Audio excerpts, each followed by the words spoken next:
ওই বিষয়টা আসলে আমি খুব মনে করেছিলাম যে ওয়েট অ্যান্ড সি, যে দেখি তাদের টাইমটা কখন আসে। প্রকাশ্যে দূরত্ব থাকলেও বাস্তবে কি তারা একে অপরের পরিপূরক? ঢালিউড পাড়ায় এখন সবচেয়ে বড় প্রশ্ন, শাকিব খান ও অপু বিশ্বাস কি তবে জনসম্মুখের আড়ালে আবারও এক হয়েছেন?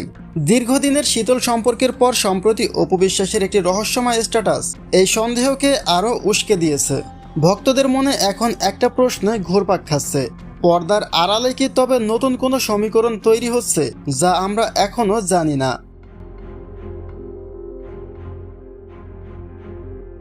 গত দুদিন আগেই নিজের সোশ্যাল মিডিয়ায় এক বিস্ফোরক স্ট্যাটাস দেন অপু বিশ্বাস।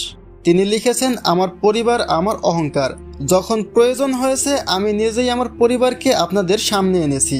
এখন আর নতুন করে কোনো পোস্ট বা কথার মাধ্যমে আমার পরিবারকে নিয়ে কারো কাছে কিছু প্রমাণ করার নেই। অপুর এই দৃঢ় কণ্ঠস্বর আর পরিবার শব্দটি ব্যবহার করা অনেককে ভাবিয়ে তুলেছে। এটা নিশ্চিত যে পরিবার বলতে তিনি সাকিবকেই বুঝিয়েছেন। তবে কি তিনি পরোক্ষভাবে শাকিব খানকে নিজের ভবিষ্যতের পরিবারের অংশ হিসেবে আবারও ইঙ্গিত দিলেন? যদিও বর্তমানে প্রকাশ্যে শাকিব অপুর মাঝে কোনো আনুষ্ঠানিক সম্পর্কের কথা জানা যায়নি, তবে অতীতে তারা বেশ কিছু ঘনিষ্ঠ মুহূর্ত শেয়ার করেছিলেন।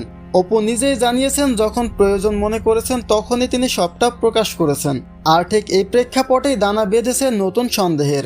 সাকিবকে নিয়ে অপুর এই রক্ষণাত্মক অবস্থান কি তবে আড়ালে গড়ে ওঠা কোনো গভীর সম্পর্কের ইঙ্গিত, নাকি এটি কেবলই অতীতের রেশ ধরে রাখা, তা নিয়ে এখন চলছে ভক্ত ও শুভাকাঙ্ক্ষীদের বিশ্লেষণ।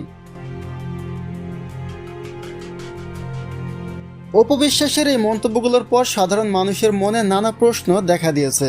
আড়ালে কি তবে সত্যি সম্পর্ক রেখেছেন সাকিব অপু, নাকি সাকিবকে আগলে রাখতেই অপুর এই কৌশলী বার্তা? সাকিব অপুর এই রহস্যময় সম্পর্ক নিয়ে আপনাদের ধারণা কি তা জানিয়ে দিন কমেন্ট বক্সে।